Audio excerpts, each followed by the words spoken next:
Antarctica is not merely a continent, it is Earth's final confession.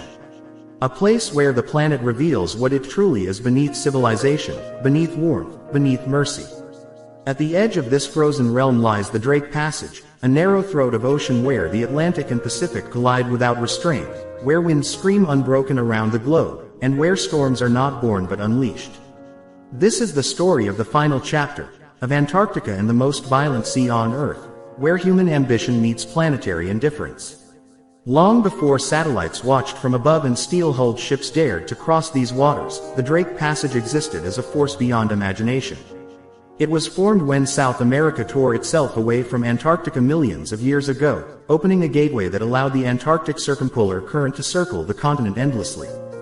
That current changed Earth's climate forever, locking Antarctica in ice and turning it into the cold engine of the planet. What followed was isolation, absolute, eternal, and unforgiving. Antarctica became a world apart, sealed behind storms and darkness. Sailors who first entered the Drake Passage did not speak of waves, they spoke of walls of water. They did not describe wind, they described howling pressure that crushed sails and bent masts. Here, storms have no land to slow them, no mountains to break them, no mercy to spare. Waves rise like moving mountains, colliding from every direction, confused and violent, capable of flipping ships designed to cross oceans. Even today, modern vessels equipped with stabilizers and satellite forecasting still bow to this passage with caution and fear. Antarctica watches silently from the south, its ice cliffs towering like ancient guardians. These glaciers are not static monuments, they are alive, shifting, cracking, collapsing into the sea with the sound of thunder. When massive ice shelves break apart, they send shockwaves through the ocean, altering currents and intensifying storms. The continent does not simply endure the Drake Passage, it feeds it.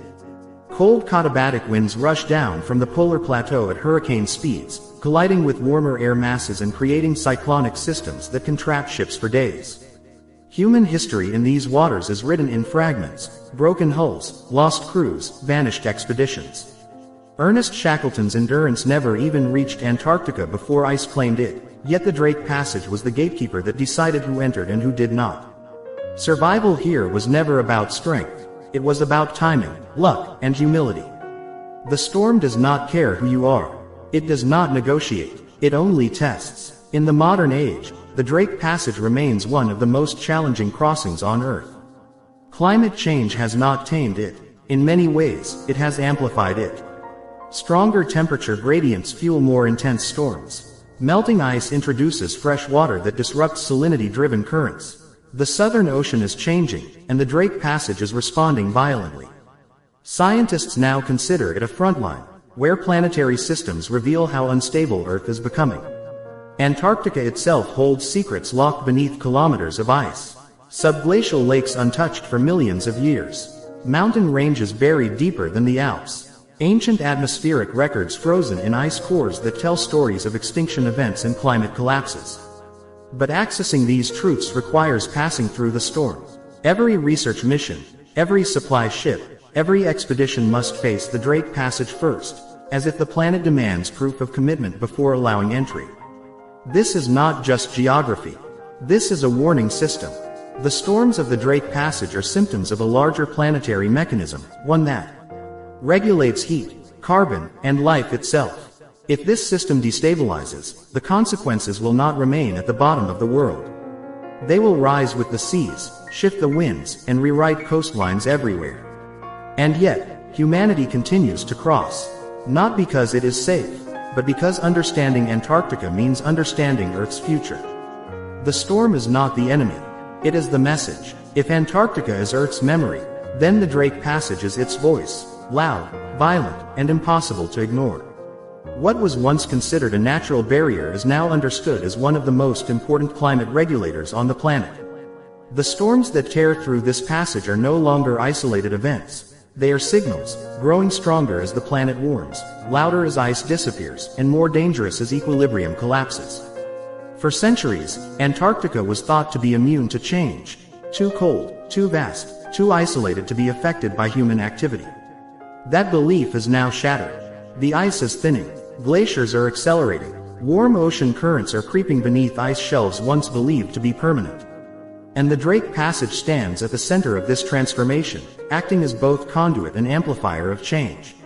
Storms here are evolving. Satellite data reveals an increase in wind intensity and wave height over recent decades.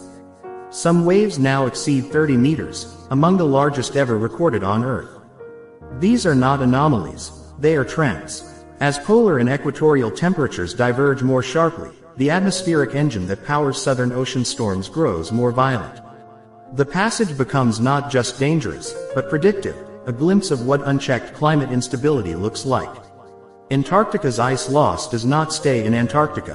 When ice melts, it freshens the ocean, weakening deep water formation that drives global circulation.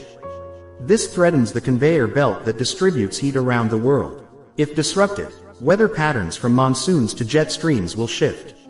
The storm at the bottom of the world becomes the storm everywhere. Scientists risk their lives to study this region because it represents a point of no return. Autonomous drones dive beneath waves that would destroy crewed vessels. Instruments are dropped into freezing waters to measure salinity, temperature, and current speed. What they find is unsettling. Systems once stable for thousands of years are now changing within decades. And still, the Drake Passage remains indifferent.